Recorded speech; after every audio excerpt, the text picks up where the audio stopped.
The moving moon went up the sky, and nowhere did abide. Softly she was going up, and a star or two beside.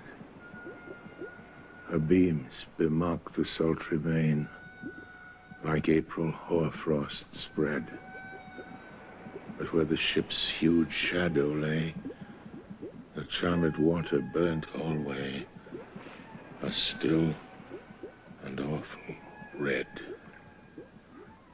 Beyond the shadow of the ship, I watched the water snakes. They moved in tracks of shining white, and when they reared, the elfish light fell off in hoary flakes. Within the shadow of the ship, I watched their rich attire, blue, glossy green, and velvet black.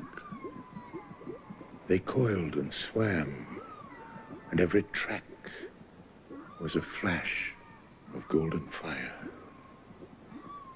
Oh, happy living things.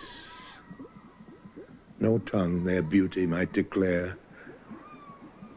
A spring of love gushed from my heart, and I blessed them unaware.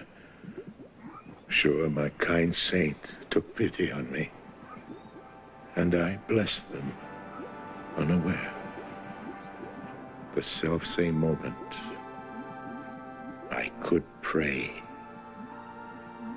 and from my neck, so free, the albatross fell off and sank like lead into the sea. Oh, sleep. It is a gentle thing, beloved from pole to pole. To Mary Queen the praise be given.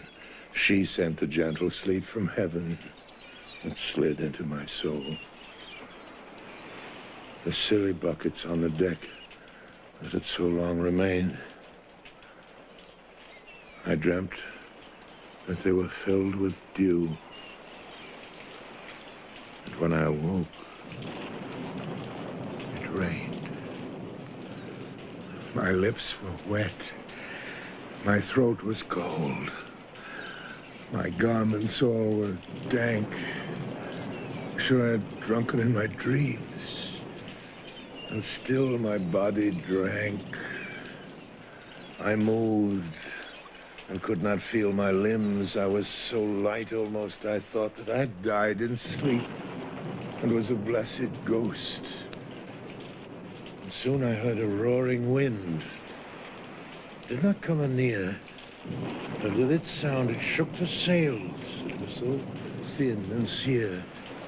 The upper air burst into life, and 100 fire flags sheen. To and fro they were hurried about, to and fro and in and out. The wan stars danced between, and the coming wind did roar more loud, and the sails did sigh like sedge, and the rain poured down from one black cloud, and the moon was at its edge. The thick black cloud was cleft, and still the moon was at its side. Like waters shot from some high crag, the lightning fell with never a jag, the river steep and wide. The loud wind never reached the ship, yet now the ship moved on. Beneath the lightning and the moon, the dead men gave a groan. They groaned, they stirred, they all uprose, nor spake, nor moved their eyes. It had been strange, even in a dream, to have seen those dead men rise. The helmsman steered. The ship moved on, yet never a breeze up blew. The mariners all gan work the ropes where they were wont to do. They raised their limbs like lifeless tools. We were a ghastly crew. The body of my brother's son stood by me, knee to knee. The body and I pulled at one rope. But he said naught to me. I fear thee, ancient mariner. Be calm, thou wedding guest. 'Twas not those souls that fled in pain which to their courses come again, but a troop of spirits blessed. For when it dawned, they dropped their arms and clustered round the mast.